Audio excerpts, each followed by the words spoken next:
జోగి రమేష్ వాస్తవంగా కుట్రలోకి లాగబడ్డాడు. కల్తీ మద్యం అనేటటువంటిది ఒక కుట్ర కేసు. కుట్ర పూరితంగా పెట్టిన కేసు. దాంట్లోకి జోగి రమేష్ లాగబడ్డాడు. కల్తీ మద్యం జరిగిన మాట వాస్తవం. అమ్మిన మాట వాస్తవం. తయారు చేసిన మాట వాస్తవం. కానీ అసలు దోషుల్ని శిక్షించడం కంటే దీంట్లో రాజకీయం చేయడం ద్వారా అసలు అంశాన్ని పక్కదోవ పట్టించే ప్రయత్నంలో భాగంగా జోగిని లాక్కొచ్చారు. అదేమంటే జోగికి అతనికి సంబంధాలున్నాయి అన్నటువంటి.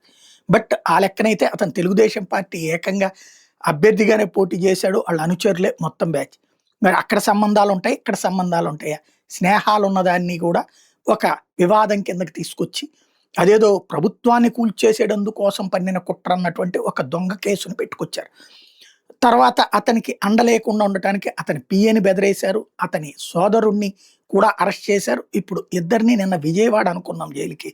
విజయవాడ జైల్లో మొత్తం వైఎస్ఆర్ కాంగ్రెస్ పార్టీ వాళ్ళు ఉంటారు. లేదని ఇతన్ని తీసుకెళ్లి నెల్లూరు జైలుకి తరలించారు. తద్వారా అక్కడ ఒంటరిగా ఉండేటటువంటి కాన్సెప్ట్ ఒకటి.